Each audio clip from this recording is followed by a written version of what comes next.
Live from New York, this is the Harvey Hour. My name's Nathan Harvey. It's great to have you in today on a Tuesday. Week 2, again, confuses the hell out of me. I don't understand what the grasp on this Week 2 of the 2024-2025 NFL season. Hopefully, things even out. There's too much parity right now going on in the NFL. I can't get a grasp on it. As always, I'm joined alongside my dad, Stephen Harvey. How are you doing today on this Tuesday? I'm doing great, and I agree with you. The Week 2 was really hard to understand, given that so many teams that we thought were going to be great were great on Week 1. It was pretty easy to pick, and then Week 2, it's just like a reverse. Well, easy for you. You went 14-2. I went 11-5 Week 1. Yeah. So and for you, it was easy. For me, I'm still confused. 7-9 in Week 2. I can't believe it. Yeah, no, it so far there is way too much parity in the NFL, but hopefully as things continue, we'll find out what the true contenders versus pretenders are. I think there's obviously one out there, and that's the first topic we're going to get into because there was some breaking news yesterday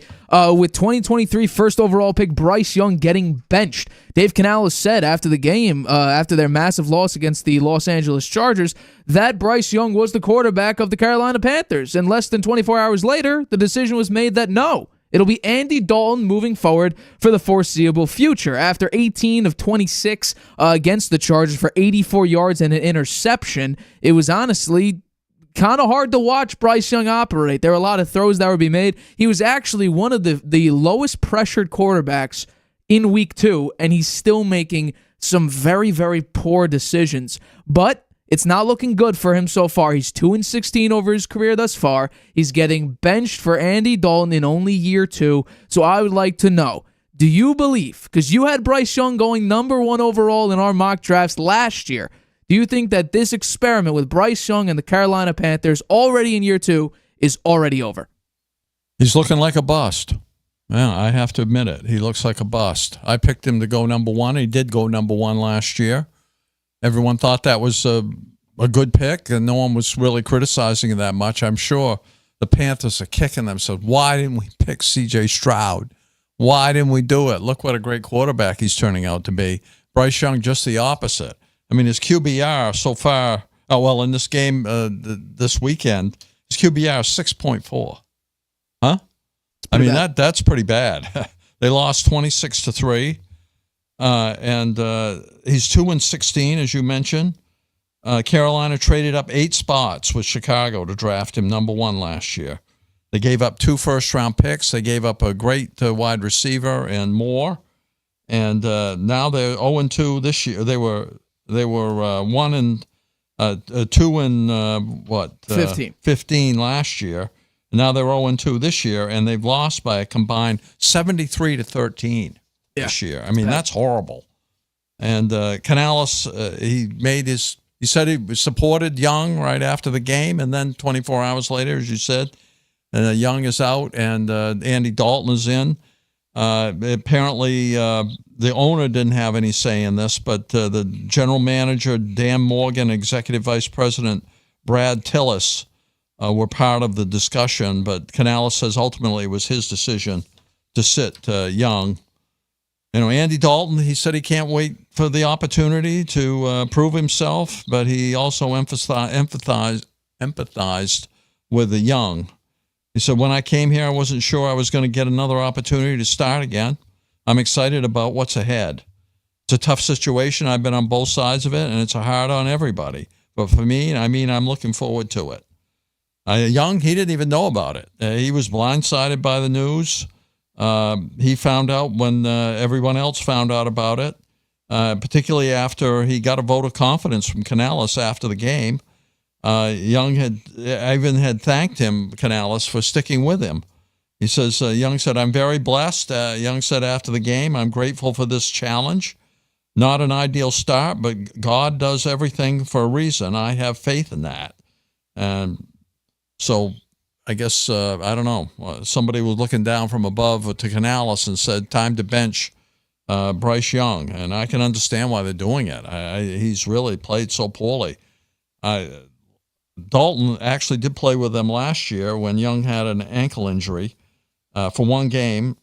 After the 0-2 start, he completed 34 of 58 passes in that game for 361 yards and 2 touchdowns. but they lost 37-27 to Seattle. He doesn't expect that he'll throw that much against Las Vegas.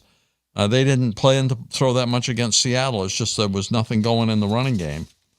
And as I mentioned, the Panthers invested a lot in Young, those 2 first-round picks, 23 and 24. 2018 round first pick, DJ Moore, sent to the Bears.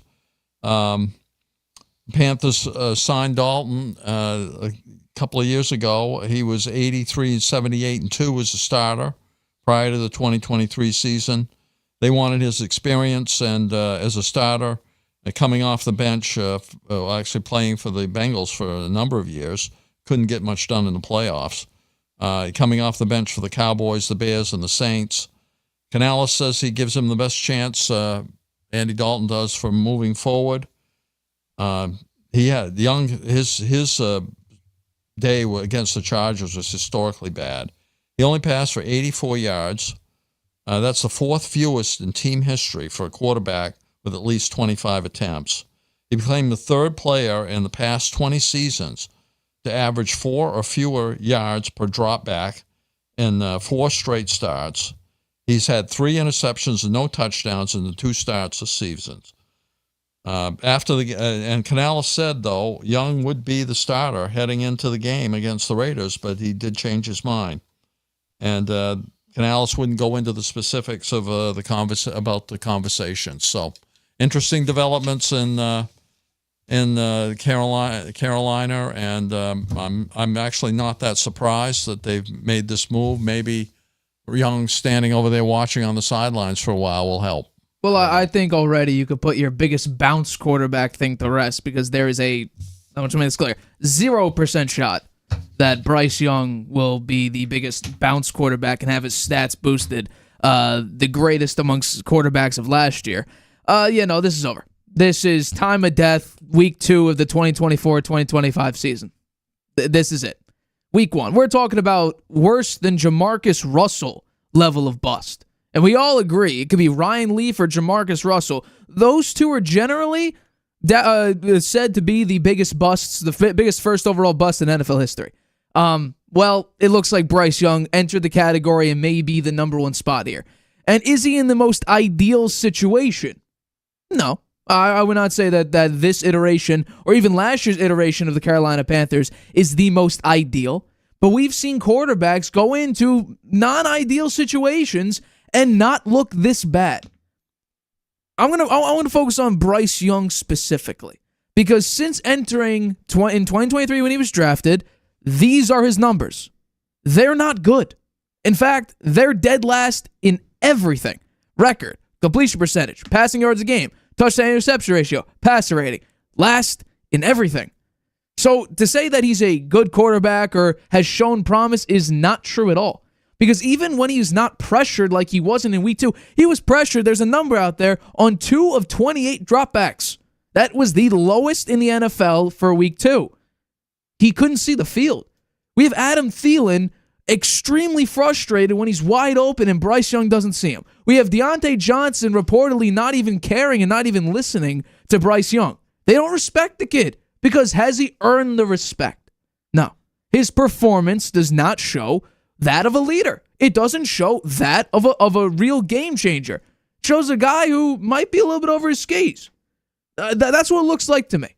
It just looks like he is overwhelmed. But I also want to put some blame where it deserves on Panthers owner David Tepper.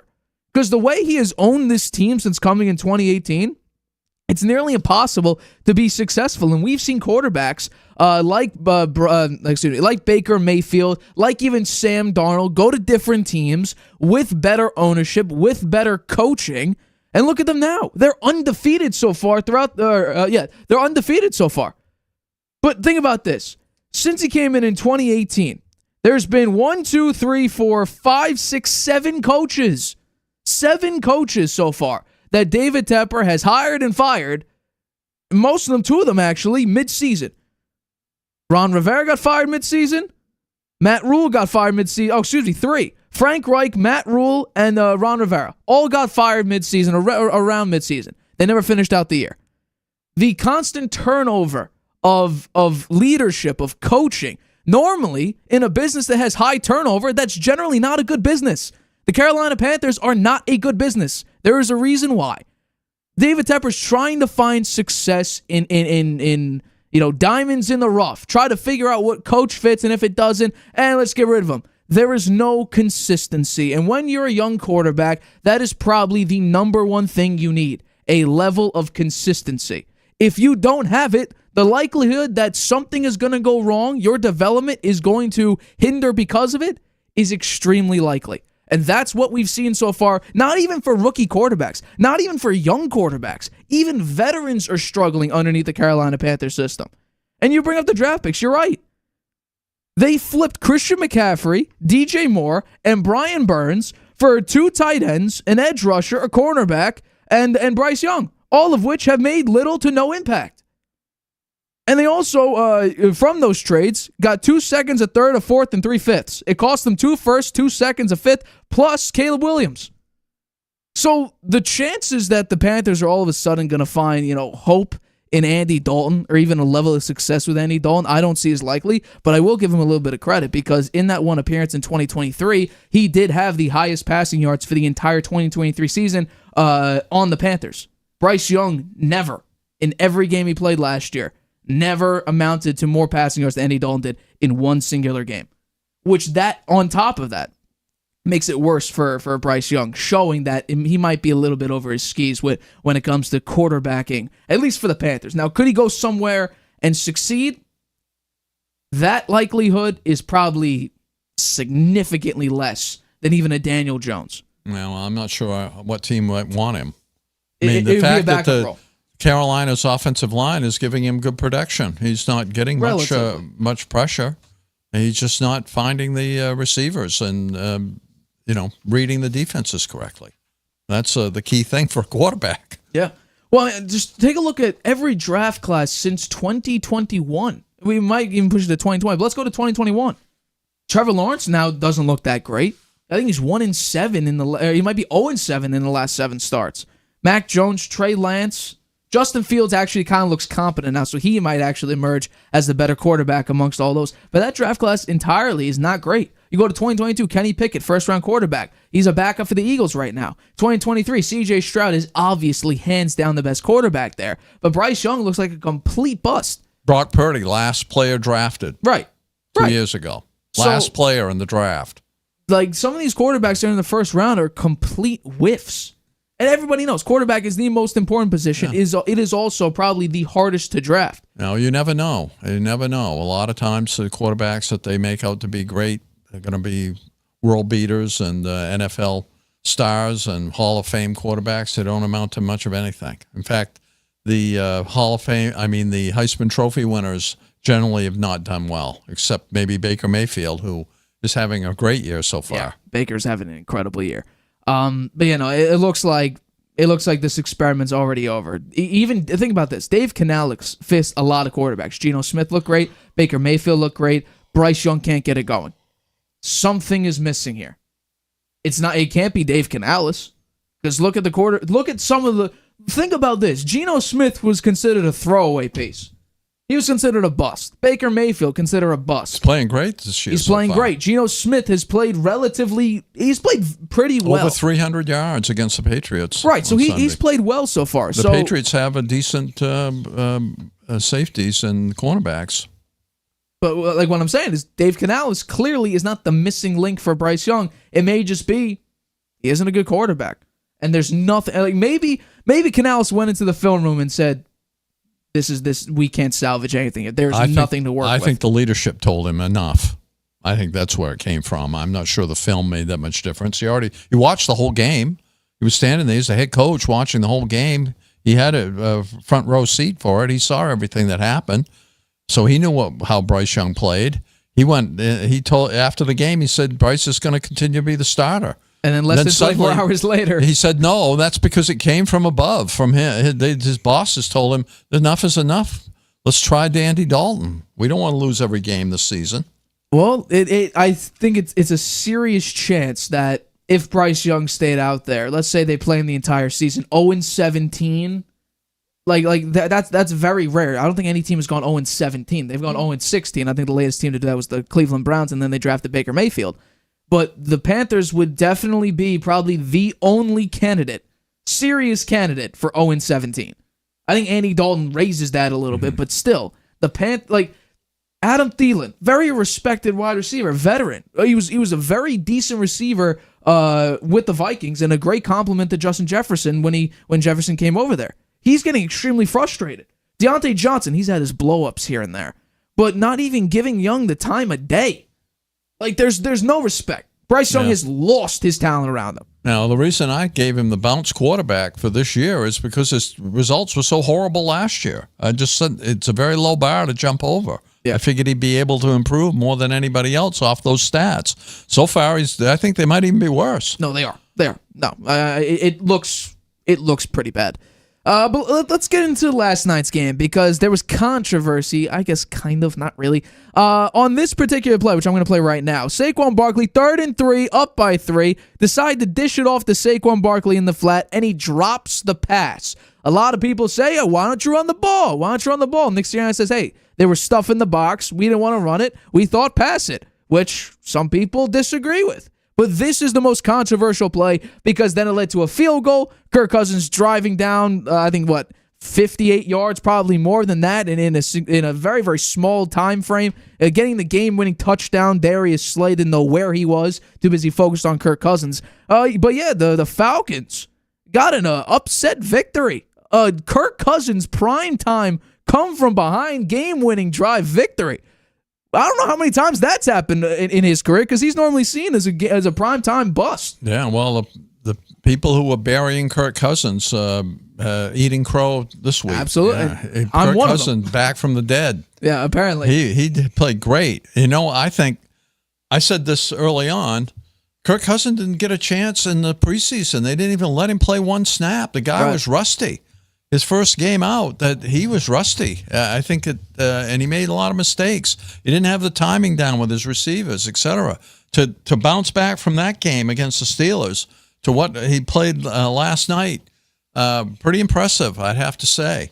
And I think that the Eagles beat themselves. Actually, on that play where they should have definitely run the ball, even if they didn't get it. It was third down. Whoa! Even if they listen. Let me finish.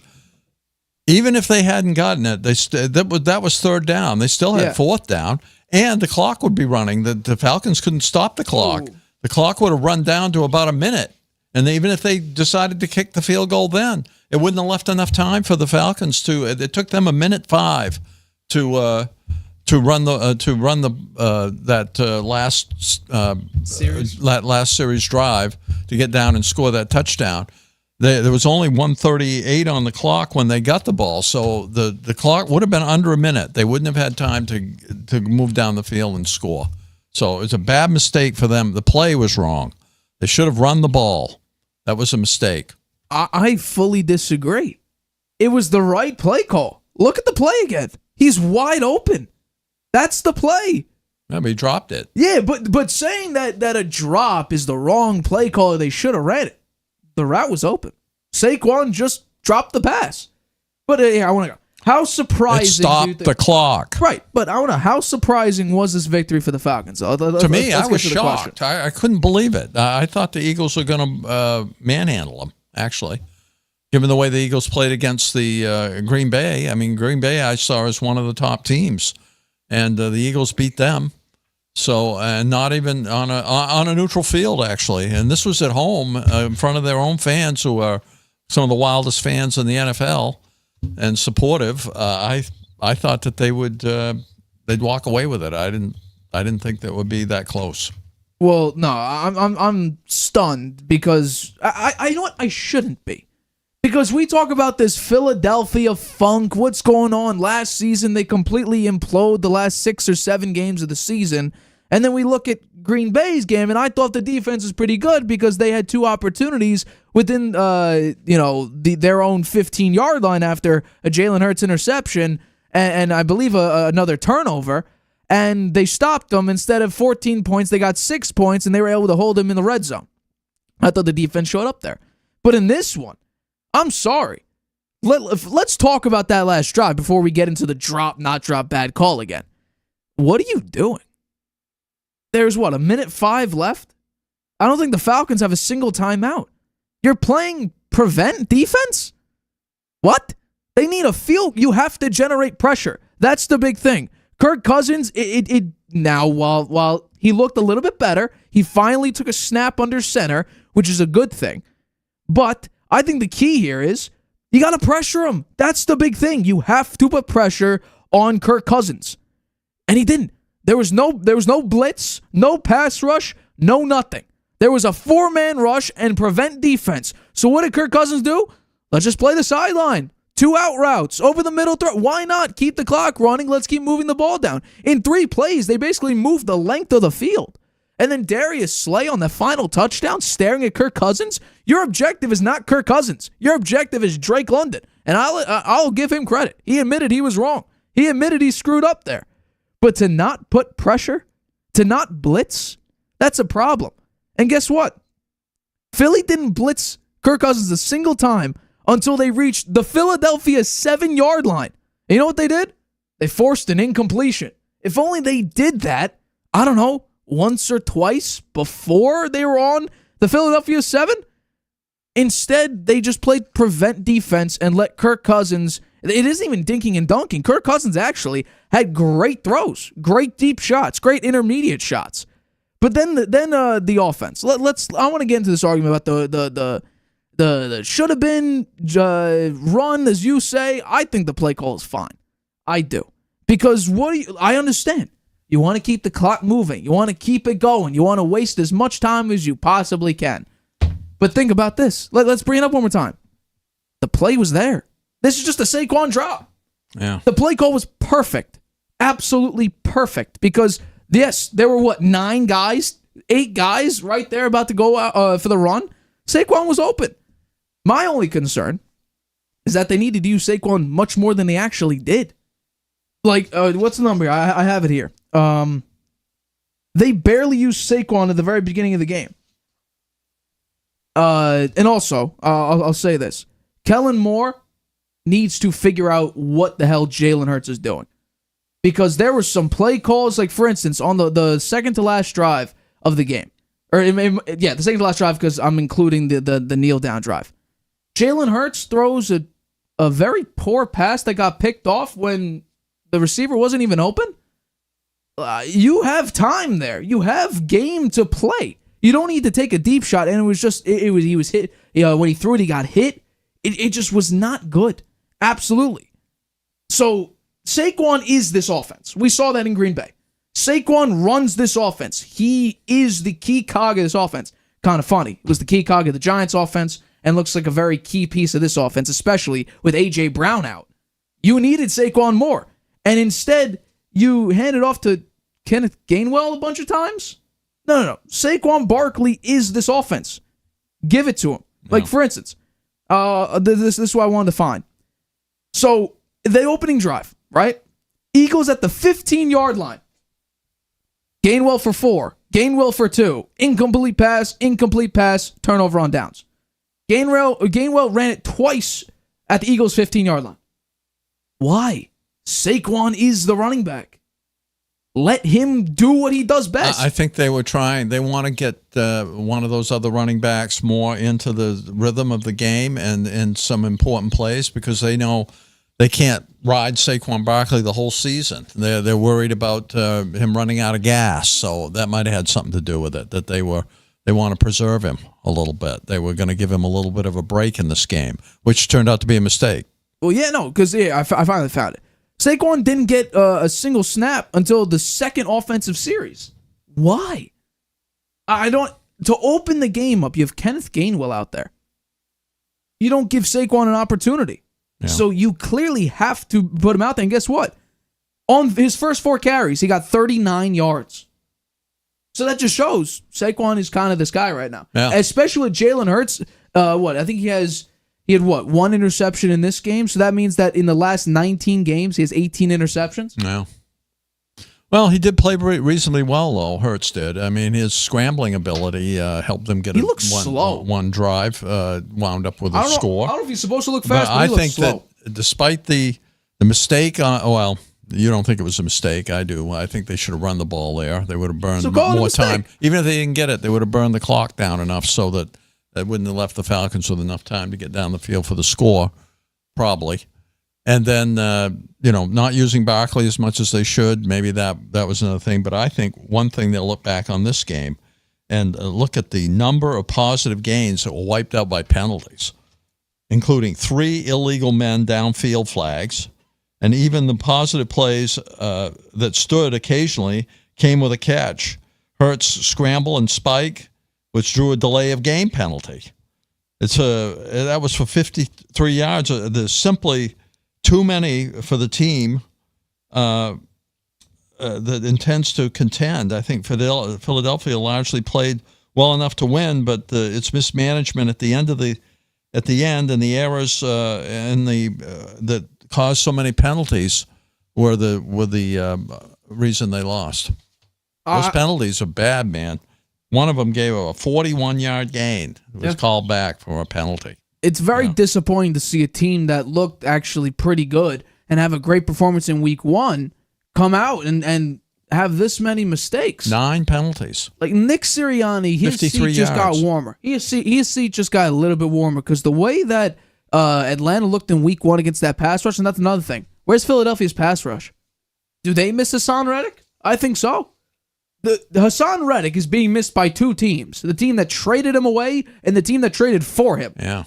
So I think if he's not coming back for the Jets, maybe the Eagles should reconsider giving him a nice check, because even Bryce Huff, the guy that they traded for, or the guy that they got, he's done nothing. No pressures. Plus, the Jets now have an injury to one of their defensive linemen. Jermaine Johnson's out with an Achilles injury. So they really need Reddick now. Nolan Smith, Brandon Graham, Josh Sweat, all combined for a total of 4 pressures. And these are supposed to be top guys. Jalen Carter also needs to do better. He needs to stuff that. They didn't stop the run very well, too. Jalen Carter, Sweat, Graham all should be stuffing the run, and they're just not. It's unfortunate. Let's go to our next topic before we go to break. So this game, what the hell happened? The New Orleans Saints completely crushed the Dallas Cowboys, ending their 16 win streak, 16 home game win streak the Dallas Cowboys had. The Saints just walked on all over them. Dak Prescott, a couple interceptions, one of which I don't think was his fault. However, it's not looking great for the Cowboys because they didn't play that well against the Cleveland Browns, still came up with a win. But Cowboys owner Jerry Jones described this massive loss as, quote, extraordinarily disappointing. Extraordinarily disappointed for our fans. We will correct this. We will improve from how we played out there today. So I want to know, are you more impressed with how the Saints played or more disappointed in how the Cowboys performed on Sunday? I think it's both. I look at the power rankings. The Saints moved up from number 23 to number 9 after this game, an increase of 14 positions. The Cowboys aren't even in the top 10 anymore. They've dropped out because of this game, which was a total blowout by the Saints. Alvin Kamara rushing for 115 yards. He had on 20 carries. He had 3 TDs on running, and 2 receptions on 3 targets for 65 yards, including a 57-yard TD on a perfectly executed screen. He's still one of the best players in all of football, I think, Alvin Kamara.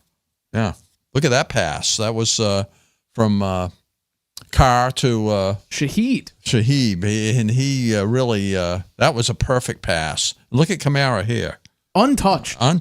Yeah. The Cowboys just weren't ready to play this one. I don't know what the story was. Apparently, the Saints have the number of Mike Zimmer, beating him regularly, and the times that they played against him by a lot. I think the Saints have, one thing that might not stand out that was important here was their offensive line. Fuega and Patrick. Originally, Fuega was a game-time decision because he was banged up. He fought through the entire game. He looked stellar. during his plays. He allowed 0 pressures the second straight week while having a significant factor in the run game. Also, Patrick had a significant impact on the run game, earning a 97.2 grade and protecting in the run game. And at center, they have one of the best in the business in Eric McCoy. They've got a very good offensive line, and that's helping Kamara out. I mean, you look at Kamara. He's scored 10 TDs in his last 8 quarters against the Cowboys defensive coordinator, Mike Zimmer. He had 172 scrimmage yards and 6 TDs in 2020 on Christmas Day. He joins the Pro Football Hall of Famers LaDainian Tomlinson, Marshall Faulk, Jerry Rice, Clinton Portis as the 5th player in Super Bowl era with multiple games of 150 scrimmage yards plus 4 TDs. He's 21 games with 50 rushing yards and 50 receiving yards, ties him with Le'Veon Bell and Tomlinson for 3rd most through 8 seasons. And his 4 games with multiple rushing touchdowns and receiving touchdowns tie him with Sean Alexander, Marshall Faulk, Chuck Foreman, who that goes way back, and Brian Westbrook for the most in a player in player's first 8 seasons. So I think Kamara, somebody who should have been the player of the week if they have that award, I would give it to him. I'm very impressed with the Saints because what we've seen from the Cowboys is Dak Prescott struggles under good teams. If this is the Saints, if this is the true Saints, then we shouldn't be disappointed in the Cowboys because the Saints became a good team. And I think that is large part due to what they did in the offseason, which we've heard, by the way. The offensive coordinator got changed in the offseason to Clint Kubiak. What a massive change that was. The first one would be the obvious one. So last year, the Saints utilized play action on a league-low 13% of their dropbacks. So far, it's 51% this season, the highest. Derek Carr even said that he's gotten out of the pocket the most he ever has in his entire career. So this new offensive scheme is showing itself to be a massive improvement, which is not only benefiting Carr, it's benefiting the Saints' incredible defense. All of a sudden, they're going off. It's helping out everybody. Alvin Kamara, the receivers, the play calling, the coaching overall. This might have, by the way, these performances may have saved Dennis Allen his job.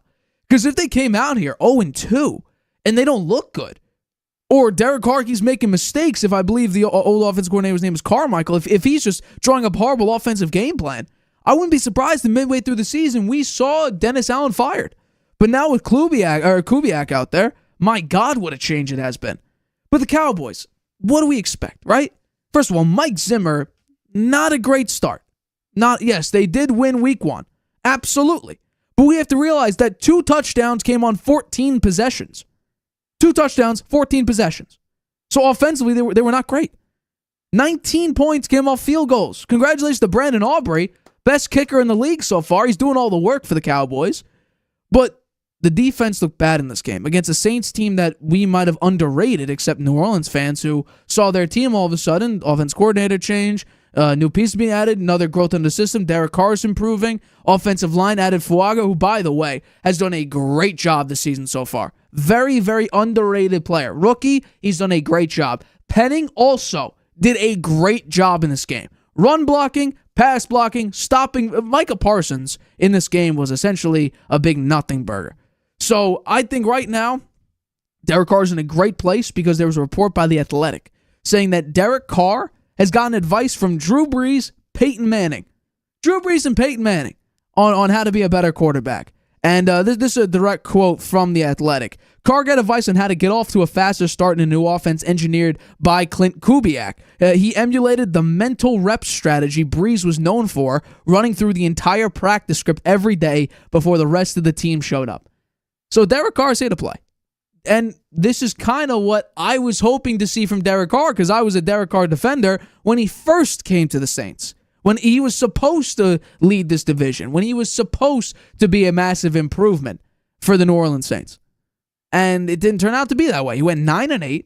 Had games where it was just bad play calling, bad play overall, unnecessary interceptions, head-scratching interceptions. And you're like, this isn't an improvement for what we've had.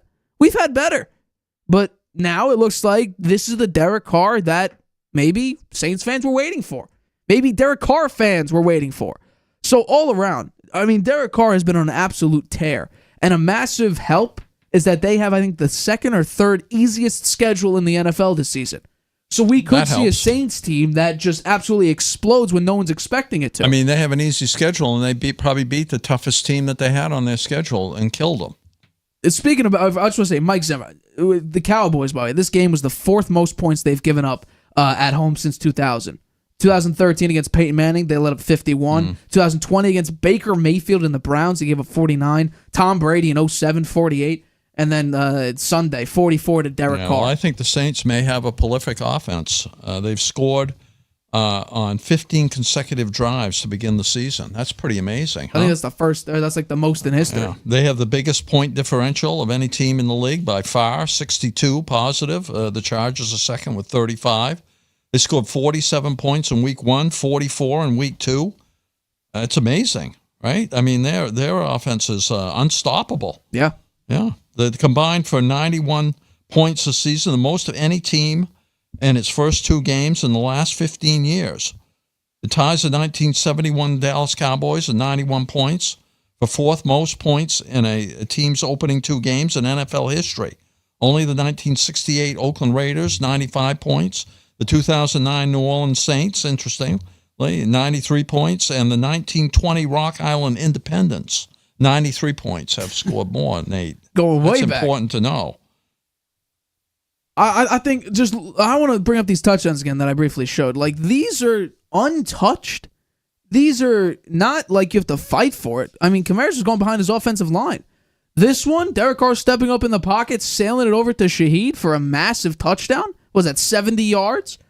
And then this one, this is the screen pass you were talking about. I mean, there is no one within 10 yards of him. Yeah. Completely untouched. I know. He just jogged into the end zone. This is supposed to be a defense that's tremendous. I mean, I think Dan Quinn could have done a better job in these first 2 games. Yeah. I thought the first game Zimmer did well. And I thought the Cowboys defense looked great. Well, right? It was they're playing against the Browns. Deshaun Watson, who, by the way, I think it might just be the Jaguars. Deshaun Watson, I don't think is actually that good. I mean, Deshaun looked like old Deshaun Watson. But, this is bad. This is very bad for the Cowboys. They looked pretty. Think about this. This is embarrassing. Through the first 2 games, the Dallas Cowboys have scored once on 4 trips to the red zone. The Giants and the Titans are better in the red zone than the Dallas Cowboys. The Giants and the Titans. And Will Levis is literally throwing balls away in his own red zone. In the red zone. And we're going to talk about that in the next topic after the break. He's throwing it backwards and giving up turnovers, and they're better. The Giants, who Daniel Jones looks like I can't even call him the worst quarterback because Bryce Young's the worst quarterback. But as a bottom 3 quarterback who played actually very well in week 2, they're better in the red zone. And they got basically nobody. The Cowboys have CeeDee Lamb, Brandon Cooks, a good offensive line. Running backs are a very big issue, but probably Mike McCarthy, you'd say, is a better coach right now. This is bad. This is very, very bad for the Cowboys. So they go up against the 0-2 Ravens, who just got embarrassed by the Raiders. These are 2 0-2 teams that were stunned that they're 0-2. So it should be a great, great week of football. Again, a lot of parity. Don't love it if you're picking games. Don't love it if you're betting games. But yeah, the Cowboys go up against the 0-2 Ravens next week, or this upcoming week. I'm sure we'll talk about that on Friday. But we're going to take a quick break. But coming up, Aaron Rodgers, does he look like a true 40-year-old quarterback, or is he aging like fine wine? We'll talk about that, as well as another late-game penalty that led to more controversy between the Kansas City Chiefs and the Cincinnati Bengals. We'll discuss that and break all that down right after this. Traveling can be a nightmare. Why? You can't watch your favorite shows abroad. You can't trust public Wi-Fi spots anymore. And when you return, roaming bills kill your vibe. Unless you get a NordVPN and Saley deal. NordVPN will increase your privacy online. And Saley, a global eSIM data app, will save you from those unexpected roaming charges. Grab the 2-year NordVPN deal with 76% off and get up to 20 gigabytes Saley eSIM data gift. Whether you're just discovering your voice or taking your show to the next level, You know what the world needs to hear. All you have to do is say it. With Spotify, set up your podcast. Your food podcast. Your mindfulness podcast. Your never thought you'd get this far podcast. And watch those sparks fly. I put a picture of the comment. Drop the episode anywhere people listen. And find out who they're cooking with. Where they're finding inner balance. And why they love your show. You're already a creator. Now you can create, connect, and get paid for your passion with one single free tool. Spotify for podcasters. Talk where the world listens. Welcome back to the Harvey Hour. My name is Stephen Harvey. It's great to have you in today on a Tuesday. As always, I'm joined alongside my dad, Stephen Harvey. Let's get into our next topic of today's show. So the New York Jets and Aaron Rodgers, he said it's his second win, playing it nice and cute and funny. But I'm calling it his first official win. Because I'm not technically, yes, he does have 2 wins as the quarterback of the New York Jets because he started the game. But I'm calling this his first official win as the starter of the New York Jets. He had 176 passing yards and 2 touchdowns, while Will Levis, not great. Not even really that good. Getting called out by his own head coach. 192 yards, a pick, and an interception, and also a bad fumble. Both quarterbacks didn't look great. Rodgers, a little bit of a slow start, but he's come back from an Achilles. So are we going to give him a pass? Not sure. Braylon Allen, running back for the Jets, already starting off like an absolute beast. I think he's the youngest player in the NFL. He's on an absolute tear, but I want to know, this was a very close game the entire time. And for a large chunk of it, the Jets were actually either tied or behind the Tennessee Titans. So I want to ask, do you have any concern with Rodgers and or the New York Jets after this very narrow victory against the Tennessee Titans? Yeah, I think there's still a lot of question marks with them. Are they the real deal? I don't think anybody's sure. I know the New York sports media is very unsure about them and very critical of them, as they should be. With 2 weeks into the season, having lost against one of the better teams in the NFL, one that may make the Super Bowl in San Francisco last week, and now just squeaking out a victory against the Titans, who could be one of the worst teams in the NFL. And really, you look at that game, if the Titans had scored at the end, it would have sent it into overtime, and they were right down there. They were right down by the goal line, and they just couldn't get it in. And so I think that it's still a big question mark, and I'm looking forward to Thursday's game against the Patriots, which we're going to talk about here in a few minutes. Rodgers said the offense is still not in rhythm, and the defense still sometimes gets gashed, and they make just enough plays to squeak by. So that's what the game looked like the other night on Sunday. The rookie running back, Allen, scored 2 touchdowns. He called Rodgers the conductor, and it was a vintage performance on the Jets' most important drive when the scores were tied and the defense was holding the Titans off. Rodgers was vintage in that drive that gave him the lead. He hit short passes to Bryce Hall and Alan Lazard, a beautiful 26-yarder to Wilson on the left sideline, a catch that Rodgers said was routine for Wilson and would be on anybody else's highlight reel. And then Rodgers finally found Mike Williams, his only catch of the game, for the touchdown, and was untouched to get into the end zone. So I think, Rodgers, he's an important player for them. I think that they have him, and he's somebody that has had 4 MVPs. He's won a Super Bowl. He's been on winning teams. Consistent winner.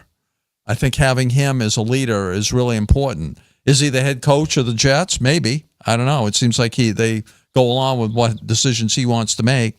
But I think having him is really solidifying for the Jets. And if they're going to do anything, having him with his experience and his leadership skills that he seems to be showing a lot of this year is going to be very important for the Jets. I just want to clarify, Mike Williams didn't get a touchdown. Braylon Allen had 2, and Bryce Hall had 1. Mike Williams had 1 catch for 19 yards. I'm sorry. I got that mistake. So what we've seen from the Jets is, well, they have a 40-year-old quarterback. And how is he playing? like a 40-year-old quarterback. Can Rodgers still throw the ball? Absolutely. He had a beautiful throw to Bryce Hall, right sideline. It was a beautiful catch and a beautiful throw. This is what we kind of expect from Aaron Rodgers. He's a great quarterback. He can throw the football unlike basically any other quarterback. But is it sustainable? Is the way that the Jets have played, is it sustainable? The answer is no. The answer is no. They are one of the worst running teams in the NFL, even though Bryce Hall, a lot of people, even I've heard it personally, Bryce Hall is going to be a top running back in the NFL. Yeah, maybe fantasy. But even then, in real life, no. The Jets actually ranked 26. I understand it's through the first 2 weeks, but they're not a great running team. And yes, you could say, they went up against a great defense. The Tennessee Titans have a great defensive front. Rodgers was barely pressured. He was pressured on I think, 18% of his dropbacks. So the offensive line, the brand new offensive line, while there may be some rust in Rodgers himself, when it comes to coordination of the offensive line and the new pieces, they're doing a perfectly fine job. I just think that this looks like an okay Aaron Rodgers. He had barely above 50% completion percentage. This just looks okay. That's all it looks like. It looks okay. Is this a Jets team that what we kind of expected entering the season, where you say, hey, Rodgers, he has Garrett Wilson instead of Romeo Doubs. He has Bryce Hall instead of Aaron Jones. It's like, okay, maybe this could work. Maybe Rodgers can go back to 2021 and, kind of regain some of his MVP level. That just isn't the case. Rodgers looks like a 40-year-old quarterback. I'm not saying he looks that bad. I'm just saying he doesn't look as good as I think people, including myself, expected him to look, especially with the talent around him. He's had a better offensive line than he had in 2022 with the Packers. You could argue that Garrett Wilson is better than Christian Watson or Romeo Doubs. I think that's actually undisputable. But yeah, Garrett Wilson is a better wide receiver than he had in his last year with the Packers. Offensive line's better. Running back, people are saying is better, but I think Bryce Hall, you see the first half of the game, and it's like, where's Bryce Hall? Braylon Allen's doing a better job than Bryce Hall is. In fact, he had more touchdowns than Bryce Hall had. He had 2-1. So this Braylon Allen guy showing up when it matters in a big spot. But let's add some context here. Jets defense is doing a very poor job at stopping the run. The Tennessee Titans, led by Tony Pollard and Tajay Spears, along with Calvin Ridley, who had a rushing touchdown, and even Will Levis ran the ball pretty effectively. They ran it 28 total times for 130 yards. That's 4.6 yards a carry. That's not sustainable. The Jets currently, I know it's only week 2, they have the 24th best rushing defense in the NFL. 24th best. That's not something that is sustainable. And also, think about this. Early in the game, it was 7-0. And Will Levis decides to probably do the stupidest play. Let's see, that's clip 5. The stupidest play I probably have ever seen is throw it backwards and fumble it. You need at least 3 points there. Take the sack. And then this interception, which is going to go on next. This interception is just, it's unfortunate. I think that's Echols, the defensive back. He made a great play. Treylon Burks actually caught the pass, and Echols just stripped it away from him. So I'm not even blaming him. Because Treylon Burks, if he had enough strength, he could have caught that. But yeah, this play right here, that's just bad. His head coach called him out for it, called it dumb. I think it is a dumb play. And he's called it, like, some of the insults, some of the called outs from the head coach, they're kind of getting personal with Will Levis. I don't know if there's some personality thing he doesn't like about Levis, but it kind of seems personal. But on that play, yes, it is a dumb play. You take the sack, you go up 10-0, and then Rodgers shakes in his boots because historically, Rodgers trailing is not a great quarterback. He does not do that well while trailing. His game is come from behind victories and game-winning drives and fourth quarter comebacks are extremely low for his caliber of quarterback. But not only that, how about the coaching part of it? The Jets have had 7 accepted penalties for 10 yards. That's coaching. That's undisciplined. Absolutely. The Jets also had to burn 2 timeouts in the second half in a one-score game because they couldn't get the play in quick enough. They had a couple of delay of games in this too. So the communication's off, penalties around, rushing attacks not as explosive, receiver core is not as great as we thought. The Jets are not as good as we thought it was. Rodgers looks like what he is. An aging quarterback who is 40 years old and coming off of a serious injury, an Achilles injury. So we shouldn't be that shocked. I'm only shocked that it came against the Tennessee Titans, who were by far an inferior opponent. And the game was a one-score game. And the Titans could have easily tied it up. They could have gone up 10-0 early in the game if Will Levis doesn't make some boneheaded decisions. And also on top of that, you lost Jermaine Johnson with an Achilles injury. I think now, because, by the way, now the report is the Jets are still where they are a month ago, 2 months ago, 3 months ago. They want Hassan Reddick in the building in order to make him an offer. He's got the leverage now. And Reddick is saying, well, I'm not coming in until I get an offer. No. They're at a stalemate there. Well, the pass rush is not good enough, and now you lost Jermaine Johnson. You need a better defensive front. Reddick is going to be, I would predict that Reddick is going to get his deal, and he's going to be in the building soon because he's got the leverage, and the Jets need that defensive pass rush, and Reddick is somebody who can deliver it. I don't know what kind of shape he's in right now. That would be interesting to see. No preseason, no nothing. He hasn't played since last year.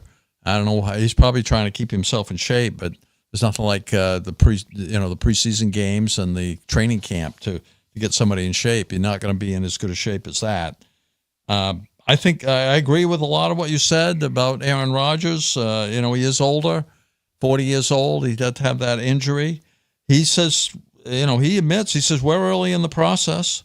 And when asked where the team is getting the offense to where it needs to be, he said, we haven't put it together yet. So he's the first one to admit they got a ways to go. But they do say that the good teams, when they run into problems, they work out the kinks while winning anyway. And that's what happened to the Jets on Sunday. And we'll see what happens going forward. Thursday? I don't know. They're it's on going to be another short interesting. week. They played Monday night. The and Jets defense gave up 130 yards on the ground against the Titans, and the Patriots have one of the best running games in the league this year. So I don't know if they can keep the ball out of Aaron Rodgers' hands by controlling the time on the clock by being out on the field, then that could play a big factor in this game. But we're going to talk about that separately. Yeah. Well, let's get into our next topic here because again, I don't know what's with these games, but the Chiefs and Bengals game essentially ended on another late game penalty. This play right here on a 4th and 16. Mahomes scrambles, gets away from pressure, fires it intended for Rashee Rice, and there's a defensive pass interference. And a lot of people are like, is that not DPI? Oh, Bengals fans going crazy. Clearly, as everyone could see, got there well before the ball got there, which is indeed defensive pass interference, which set up a game-winning field goal for the Kansas City Chiefs, pushing them past the Cincinnati Bengals to win 26-25. I want to know, what was your reaction for another rendition of Burrow versus Mahomes? What's your reaction to this game? Well, my first reaction is to that play, okay? And I blame it on Anthony. It's 4th and 16, okay? You don't need to try for the interception. Why was he doing that? He should have just swatted the ball away. He could have just moved to the right a little bit, knocked the ball down. He didn't have to try to intercept it. There was no reason. It was 4th down. It actually hit him in the face. Yeah. Look. It hit him in the face. I think that he blew it there. It's just bad defense. I think this is a typical game between the Chiefs and the Bengals. A defensive back touchdown, 5 lead changes in the second half alone, a late flag to convert a 4th down. These are the kinds of things you see in these games. And I think that the poor Chiefs, the Bengals, they had the wind taken out of their sails big time. You saw Burrow after the game, man. He was upset by that defensive interference call. But hey, the call was right. That was the accurate call. If he just swatted it away with one hand instead of trying to go for the potential pick, would have been a different game, would have been a different outcome. The Bengals would have won. I think a couple other things that I point out, the rookie left tackle for the Chief, Sumatia, he had a terrible game. He was going up against Trey Hendrickson, a 3-time Pro Bowler, and they wound up having to bench the guy. He played so poorly, and he was getting holding calls. He was one that wiped out a 41-yard gain. And Hendrickson beat him for a sack. They took him out of the game, and they put in Wayne Morris, and he actually had a penalty or two as well, but he played a lot better. He was in there on that final drive, and I think that had a lot to do with the Chiefs coming back in this game. We also had a touchdown catch as well, which is pretty crazy to see. Yeah. So, I don't know. First off, that was a different Joe Burrow. That was a different Bengals team.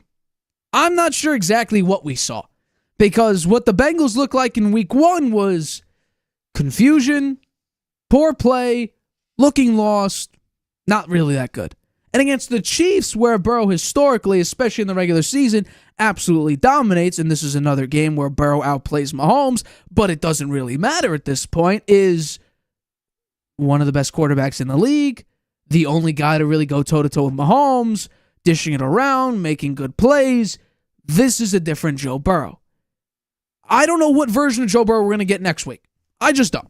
Because against the Chiefs, he's great. Actually, 73% completion percentage, nearly 74, 990 yards, 8 touchdowns, no picks in the head-to-head matchups in the regular season. In the playoffs, a little bit of a different story, but in the regular season, 990 yards in 3 games, 73% completion percentage, 8 touchdowns, no picks. Mahomes, 69% completion percentage, 633 yards, 5 touchdowns, 2 picks. Mahomes was all over the place. Let's see, okay, so let's go to the Mahomes clip right now. He had 2 very interesting interceptions. This first one, I don't know what he saw, didn't see the linebacker, tried to get it to Kelsey, didn't turn out to be the case. And this one, Cam Taylor-Britt, he was talking trash about Xavier Worthy. Boy, did he back it up. 1-on-1 coverage. Mahomes tries it and catch of the year? Maybe. But Joe Burrow had one moment, and it's really, really unfortunate. Let's bring it up right now. He had one moment that kind of sealed the game. Because this is a fumble. You could drive down, take massive time off the clock. Who knows? Get a field goal. Whatever the case may be, he coughs it up, and that's an easy 6-7 points for the Kansas City Chiefs. So that moment right there was completely unfortunate. It really was, because the Bengals up to that point were playing essentially mistake-free football. But I do think there is a problem with the Cincinnati Bengals, and they always start off very, very slow. Against the Patriots, the offense was non-existent. Yes, he had a high completion percentage, but he had, I think, a little over 160 yards. I mean, Joe Burrow looked completely lost. And in this one, there were opportunities to be made that the offense just didn't get done.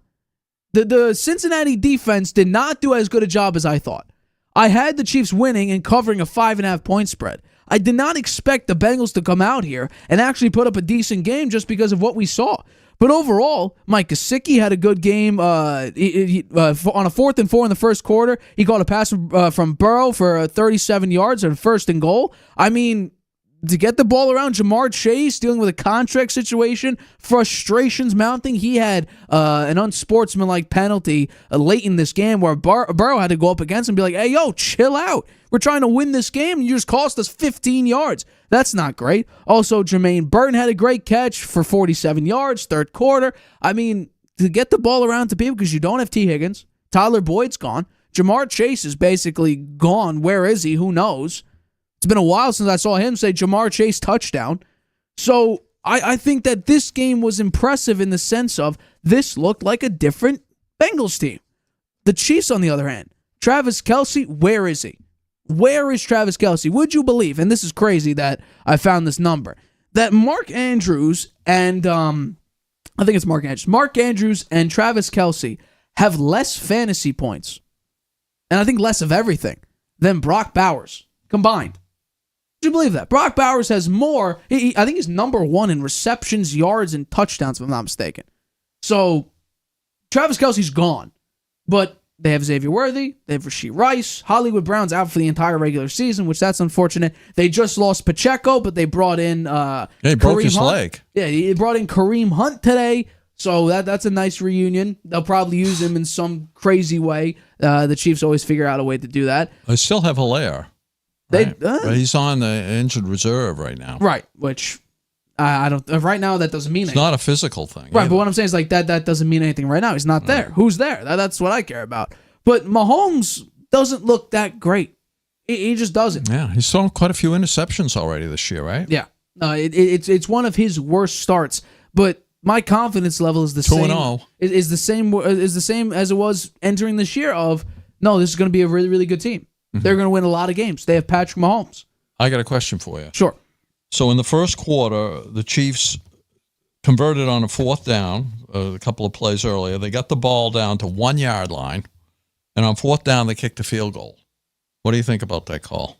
I think, I'm an analytical guy. Go for it. Yeah. Go for it. Yeah, I'm surprised. They do the weirdest play of a weird tight end option. They try to hand it off, and they just flip it inside to a tight end. Normally, it's Noah Gray, and he just walks in for a touchdown. They have some weird gadget plays. Go for it. Why not? You're the Kansas City Chiefs. But I guess it's all about points. They want to, it's unlike Dan Gamble. They just go for the points. Dan Gamble, he did cost. You see that fake punt? Punt? He took responsibility for losing the game. He did. But the fake punt in your own 20-yard line? Yeah, threw a pass. It worked.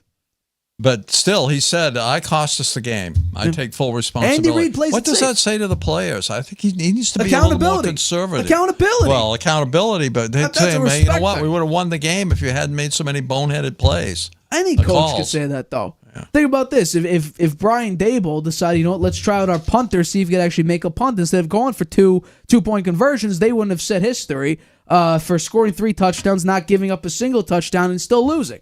Yeah. Before we get into the Patriots, sure, Jets game for Thursday night, I just wanted to review the NFL power rankings that were Move just up, updated. The microphone. They were just updated. The Chiefs were number 1 in Week 1. They're still number 1. The Bills were number 8 in Week 1. Now they moved up to number 2. The 49ers were number 2 in Week 1. They moved up to number 3. They moved down to number 3. The Texans were number 6 in Week 1. They moved up to number 4. The Lions were number 3 in Week 1. They moved down to number 5. The Eagles were number 5 in Week 1. They moved down to 6. Tampa Bay, number 13 in Week 1, moved up to number 7. The Chargers, number 17 in Week 1, and moved up to number 8. The Saints, as we talked about, number 23 in Week 1, now number 9. And the Seahawks, number 19 in Week 1, now number 10. So it's an interesting top 10 here. You've got some big teams that are not in the top 10. Rankings? The Cowboys, not in the top 10. Who power ranking list? Who came up with it? I got this off ESPN. ESPN? Yeah. Okay, just making sure, because there are different places that have different rankings. Yeah. Would you have any issues with this? I think the Lions are too high. I think falling the way they did and looking that poorly, Jared Goff did not play very well in Week 2. Like that was a bad Jared Goff performance. The Eagles, they moved down what? They moved down 1 place. Buccaneers absolutely should be that high. Saints moving up 20 or what? How many spots was it? They moved. Saints moved up from 23 to 9. 14 places. Yeah. They definitely deserve to be in the top 10. Seahawks being in the top 10. The Cowboys are not in the top 10. They beat up on the Patriots and the Broncos. Yeah. I understand they're 2-0, but I would put the Vikings above them because the Vikings, yes, they beat a Giants team, but we just saw what the Giants did against the Commanders. Daniel Jones looked competent. And the Vikings just went up against the San Francisco 49ers. Beat the San Francisco 49ers. And beat them again for 2 years in a row. So I think they should be in the top. Sam Darnold looks pretty good, man. He does. Absolutely. He threw that long pass to Justin Jefferson. Baltimore needs to drop below 13. They just lost to the Las Vegas Raiders. Yeah. The Ravens are not in the top 10. The Cowboys are not in the top 10. Packers are not in the top 10. Packers are not in the top 10. It's an interesting top 10. As you said, looks like there's NFL parity. Absolutely. I think things will shake themselves out in the weeks to come, though. Yeah, I think so as well. Let's get into Thursday Night Football. Aaron Rodgers. I'm going to call him kind of a brand new member of the New York Jets. He set the face off against the New England Patriots for the first time as a member of the New York Jets. Excuse me. The Jets 1-1. Patriots 1-1. Jets favored by 6.5 points in this game. Jacoby Brissett looks okay. He's definitely had some great moments. But all of it, offensive line's weird. Okorafor left the team, is pondering his NFL future. They replaced him with a Vidarian Lowe. Offensive line's weird. The Jets, on the other hand, the defense is the massive concern here. They can't stop the run. They can't stop a lot, actually, defensively. This was the number 1 graded defense by Pro Football Focus last year, and they are not living up to that title, especially with Sauce Gardner out there, C.J. Mosley, defensive front, which is supposed to be great. Rodgers looks like a 40-year-old quarterback. So I don't know, do you think that the Jets could start their own win streak against the Patriots, or will the Patriots finally bring that back around and Brissett gets the upset on Thursday? I'm picking the Jets to win. I have mixed feelings about it. It's probably the first time. I think it's the first time I ever picked the Jets to beat the Patriots. But I think that they found a little something in this last game, and there could be carryover. I think mainly the reason I'm picking them is they're playing at home. I think the Jets will beat the Patriots at home. I think the Jets running game, the Jets defense against the run is very suspect. This is a big strength of the Patriots. That could be a difference in the game. But the Patriots, they've got the same problem they always have. In fact, this looks a lot like Bill Belichick team to me, with the defensive line not being able to get enough pressure on the quarterback and counting on the defensive backfield to save the day, and it didn't happen against Geno Smith. He threw over 300 yards against the Patriots. The Seahawks did. And the Seahawks have some good wide receivers, and they showed it. But the Patriots just weren't getting enough pressure on the quarterback, and if that happens again, I think Aaron Rodgers has the ability to pick them apart. So it's going to be the Patriots' running game against a weak defensive against the run, and the Jets' passing game against a defensive line that doesn't seem to be able to get the pressure necessary to protect to give the backs time to cover those wide receivers. So we'll see what happens. I think, yeah, it will be the Patriots' run game because that's what their identity is. And that's what a team like maybe the Baltimore Ravens don't know yet, because Todd Monken wants to focus a lot on the pass, but they have a weird, predictable scheme. It's like the Patriots last year. If they're in the I formation and on first down, they're running it. First down, probably a 95% chance they're running the football. When Derrick Henry's out there for the Baltimore Ravens, they're running the football. When Justice Hill's out there, probably going to be a pass, because the likelihood of Justice Hill running it is pretty low because they have Derrick Henry. I think right now the Patriots, they know what their identity is. They're Ramondre Stevenson, Antonio Gibson. That's their scheme. And also, if you have Hunter Henry on your fantasy team and he's on your bench, start him now. Because what we saw against the Seattle Seahawks to open the game up, the receivers did nothing. I think there were 3 catches for 19 yards or something the entire game. So if you have Hunter Henry, that's who they're going to. That's who the Jets need to focus on. They're going to get a victory here, because that's what Jacoby Brissett's looking for, because they're a reliable target. Because half the time the Patriots need it, they'll be right there blocking on an easy release. Jacoby Brissett's going to be outside anyway because of the pressure. It'll just be a nice dink and dunk to Hunter Henry. That's probably what the Patriots are going to do. My interesting take on what the Patriots are doing, they're not throwing the ball downfield. There is no deep shots happening. Now, I think in large part that could be to the offensive line being atrocious again this year, like I mentioned in the opening of this topic. Okorafor left the team and is pondering his future. He had 12 snaps, I think got 3 penalties. He played 12 snaps, couldn't handle a single pass rush, got benched mid-game. Actually, not even mid-game. In the first quarter, he got benched for low. So he left the team. He's gone. Huh, that's interesting. So I don't know what he's going to do there, but the Patriots are already on their backup offensive line. What I find fascinating, though, is that they keep talking about, we want to take more deep shots. We want to push the ball down the field. There's one quarterback that knows to do that. Drake May. He's already pushed the ball downfield. If Javon Baker could catch his deep pass, it was a 55-yard, beautifully placed ball. He dropped the pass in the preseason, but Drake May will push the ball downfield. Jacoby Brissett has played decent. He definitely looks significantly better than what we saw in the preseason, where he couldn't complete a pass. That's the shocking part. As you point out, he's not throwing the ball down the field. He's dinking and dunking. He's dinking and dunking. They're running the ball most of the time. Occasionally he runs. And that's been a plus for them. Yeah, no, he's absolutely done a good job with that. But if the offense is going to play this way, why not put Drake May in there? Well, I don't understand it. I mean, Drake May can hand off just as well as Jacoby Brissett. Yeah.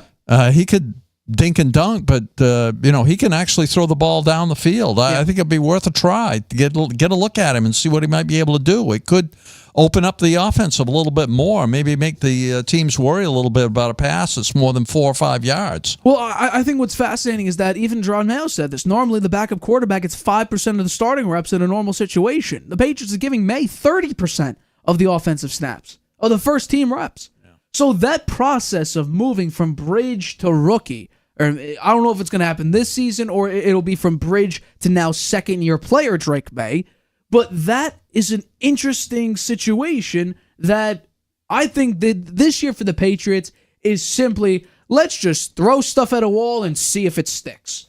We threw Jacoby Brissett out there as a veteran piece, bridge quarterback. Let's see how well he does. If he could just hold the fort down, he doesn't need to be the king of the castle, but he just needs to stand there as a simple body to take the hits so our prized possession, our crown jewel, Drake May, stays alive. And he's done a pretty good job at that. The key part of this offense is Stevenson. It is Gibson. It is a run game and short passing to the tight ends. It's kind of, honestly, a little bit Baltimore Ravens-esque. Heavy on the run, heavy on the tight end production. Yeah, well, I'm afraid now they don't have Jacoby Lamar Brissett Jackson. Not they Lamar don't have Lamar Jackson. I'm not trying to say that. But that scheme of heavy on the tight end, which is definitely a reliable piece. Hunter Henry is a very reliable piece. Yeah, Hooper is not that bad either. Not bad at all. But yeah, to have Henry out there, Ramondre Stevenson, this could be the best season of his entire career. And his rookie season was already incredible. So I think the Patriots, what they're doing is great. But we have to realize, look at the matchup. The defensive line should do better for the New York Jets. So if we're doing our predictions right now, you can go first because that's how I have the topic set up. If you had to pick a winner for Thursday night, Jets favored by 6.5 at home on Thursday Night Football. Who do you have and what's the score? I think I mentioned it already, but I'll mention it again. I have the Jets winning 20-17. So I have the Patriots covering the spread. And so far, I would say I picked the Patriots wrong 2 weeks in a row. But you got the spread cover, though. So on week 2. Yeah, but maybe this is the way things are going to go for me. I couldn't pick the Colts right last year at all. I think I got them wrong every game. Maybe that's going to happen to me on the Patriots this year. I was bad on picking the Patriots last year. But so far, I'm 1 for 1 because I thought they'd actually upset the Seahawks because that rushing attack was pretty good.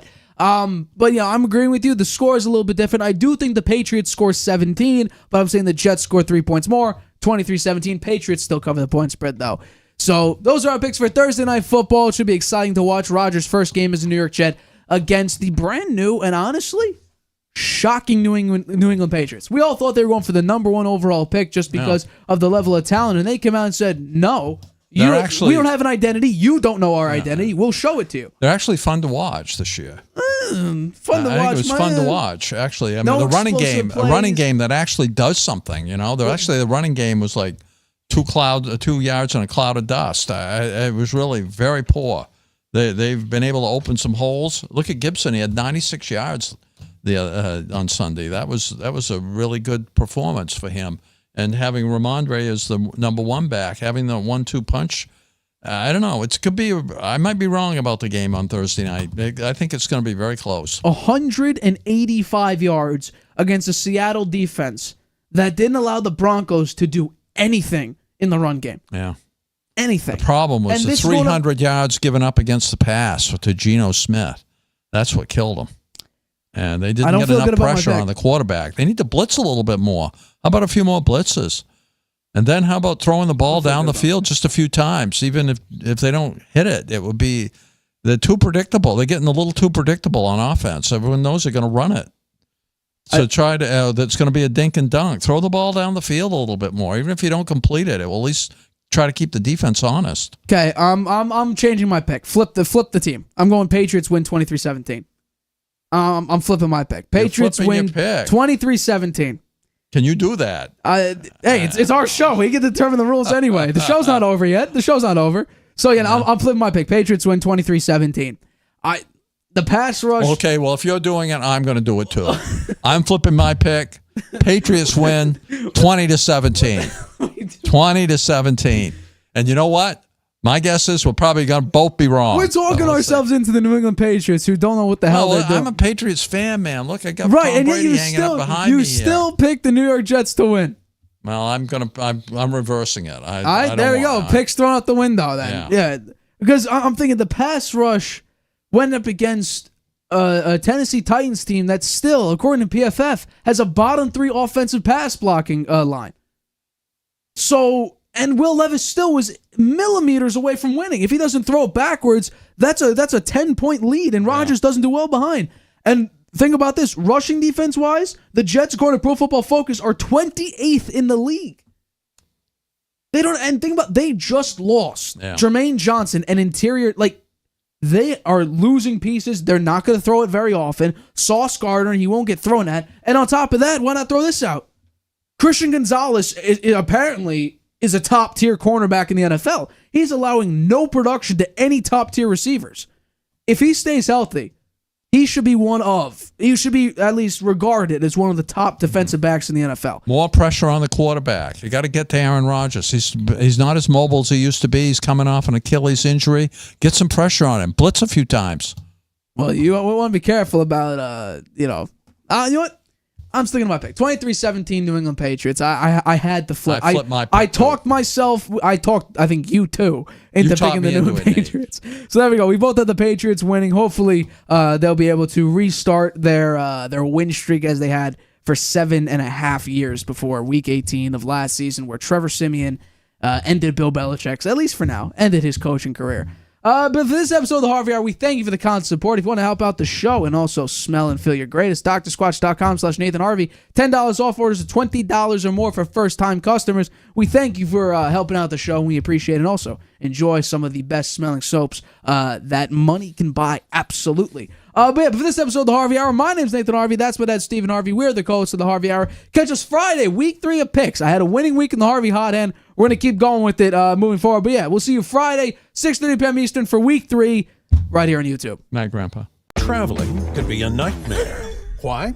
You can't watch your favorite shows abroad. You can't trust public Wi-Fi spots anymore. And when you return, roaming bills kill your vibe. Unless you get a NordVPN and Saley deal. NordVPN will increase your privacy online. And Saley, a global eSIM data app, will save you from those unexpected roaming charges. Grab the 2-year NordVPN deal with 76% off and get up to 20 gigabytes Saley eSIM data gift